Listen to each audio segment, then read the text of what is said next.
South Carolina, 1776. Benjamin Martin, a veteran of the Anglo-French and Indian War, lives a peaceful life and raises 7 children.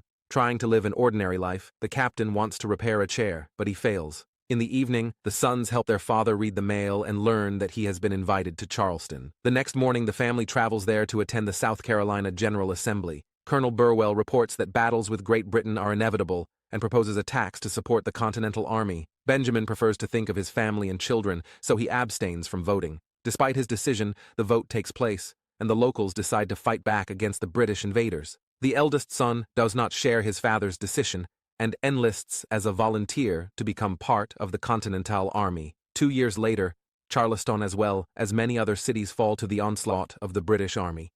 Knowing Gabriel's hard fate in the battles, Benjamin is apprehensive as the war draws ever closer to his home. In the evening, he hears explosions nearby and asks the children to be vigilant. Soon a man appears in the house, but it turns out to be the wounded Gabriel, who has returned with parcels for the command. A few minutes later, a battle between the Continental Army and the British takes place in the Martin family's yard, during which many soldiers lose their lives.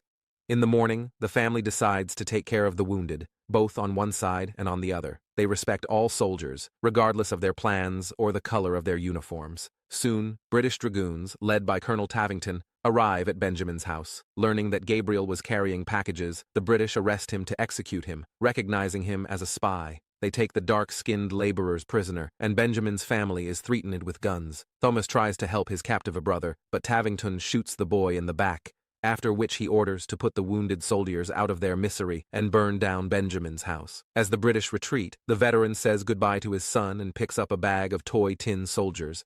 After pulling several rifles and his tomahawk out of the burning house, Benjamin asks his 2 sons to help him.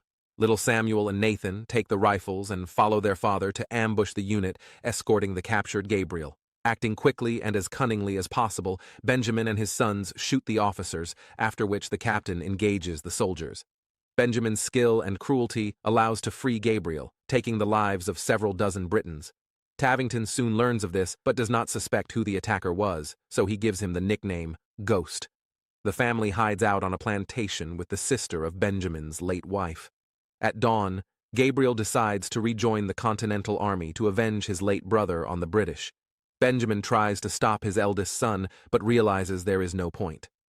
A couple hours later, he says goodbye to his family, leaving the children in Charlotte's care, and sets off to follow Gabriel. On their way to the camp, they stop at a ransacked house and witness a heavy battle. The British Army is engaged in battle with the Southern Continental Army under the command of Horatio Gates. Benjamin realizes that the Allies don't stand a chance, as he served in the British Army, and knows that they cannot be fought head-on in open terrain. As a result, the Continental Army is defeated and flees, and the general leaves the battlefield. At the camp, Benjamin meets Colonel Burwell, and the latter informs him that the command is no longer in place. Trusting Benjamin and knowing his combat experience, the colonel appoints him colonel of the local militia. The veteran is ready for the new position, but only on the condition that Gabriel will serve under his command.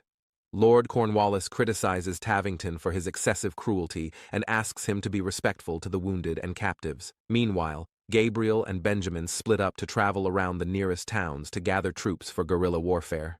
Some are skeptical of the idea of resistance, but Anne motivates them to support the militia and join their ranks, which wins Gabriel's sympathy. French Major Jean Villeneuve, who has lost 2 daughters to the British, helps train the militia and promises that his allies will soon arrive on the land. Wanting not only independence but also revenge for his deceased son, Benjamin makes bullets from his son's tin soldiers. Acting carefully and coherently, the militia prepares ambushes and attacks British supply troops. A reward is promised for the capture of the Ghost, and the lovesick Gabriel writes letters to Anna, promising to return soon. Soon the militia manages to capture Lord Cornwallis's personal effects and 2 dogs. This helps Benjamin learn of the enemy's plans and location.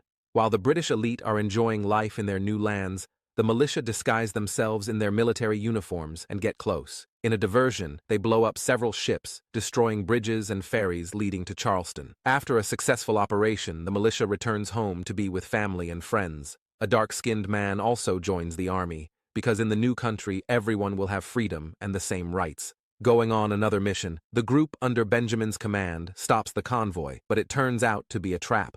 The British were prepared for an attack, so under the tarpaulin was not cargo, but armed soldiers. The militiamen try to retreat, but they are trapped, resulting in only a few escaping.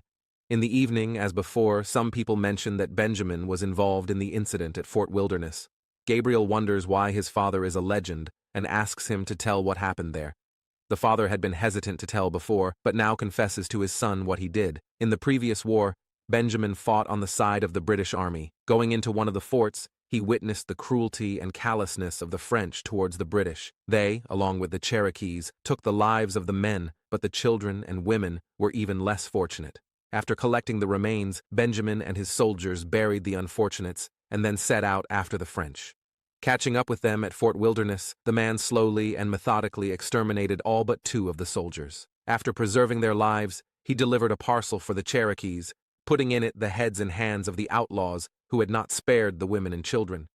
Since then, the Cherokee have refused to ally themselves with other troops, and Benjamin still feels guilt and has nightmares at night. Knowing that 18 men are being held captive by the British Army, Benjamin decides to meet with Lord Cornwallis. Under a white flag, the militia leader arrives in the British possession and returns the 2 dogs in a gesture of goodwill to discuss the future prospects of the war. Benjamin asks that the hostages be released, or else he will order the execution of 18 British Army officers. Adhering to the rules of war, Cornwallis agrees to an equal exchange. Tavington, who arrives, opposes and provokes Benjamin into conflict, but the militia colonel promises to meet his enemy later. Benjamin takes the prisoners, and the British learn that it was all a ruse, as they found effigies in their military uniforms instead of officers. Cornwallis is annoyed and offended by the shenanigans of the cunning Benjamin. Realizing that his failure could be a disgrace in Britain, the Lord orders Tavington to act and be extremely cruel, provided that it will yield results and allow to get rid of the so-called ghost. Colonel Tavington agrees, on the condition that he will become the owner of the Ohio lands after the victory. Thanks to the help of Captain Wilkins of the Loyalists, it becomes known that Benjamin's family is hiding on the Charlotte plantation. Tavington immediately goes there to take them prisoner, but Charlotte and the children manage to hide in the cellar. When Tavington orders the house to be set on fire, Benjamin appears and diverts his attention to himself. Gabriel meets the siblings to help them escape. Since the house is gone, Benjamin's family hides in the settlement of Gula, home to former black slaves who have gained their freedom. Here the youngest daughter speaks for the first time, but declares that she hates her own father. Recognizing the identities of other militia members, Tavington attacks their families and burns down their homes. Upon learning of this, Benjamin's group returns home. One of the militiamen commits suicide after seeing the bodies of his wife and young son. Realizing that others are having an equally hard time, Benjamin gives a week's leave so the militia can protect and hide their families. Traveling to Gula, Benjamin spends time with his family and learns that Gabriel has decided to get married. Soon Anna and her parents arrive at the settlement, and the couple legitimizes their relationship. Benjamin gives his eldest son's wife a family pendant and realizes that he has fallen in love with his late wife's sister. In the morning, the family sees Gabriel and Benjamin off to war. The young daughter apologizes to her father and begs him not to leave, but he is a patriot and must defend the country's independence. Promising to return, the father and older brother return to the militia camp and reassemble the army. Anna and her parents return home and learn that Tavington's unit is in their town. The British order the residents to gather at the church, then promise freedom in exchange for information about the militia's whereabouts. One of the men, in an attempt to save his life, exposes Anna's father and reveals where Benjamin is hiding. Tavington, showing extreme cruelty, orders the doors barricaded and the church burned. The next morning, the militia arrives in town and sees smoke. The ashes of the church are left where Benjamin finds his gift and realizes that Anna, like other people, has become a hostage of the burning building. The militiamen mourn and bury them, while Gabriel and a few other soldiers go in search of Tavington. Upon discovering the enemy camp, Benjamin's eldest son attacks the British. During the battle, Gabriel shoots and wounds Tavington. Despite this, the Brit turns out to be quite cunning and pierces the lad with his sword before escaping.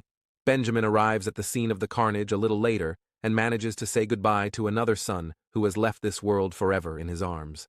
Burwell asks Benjamin to join another battle that could be pivotal in the war. The grieving father refuses as he does not want to lose any more loved ones.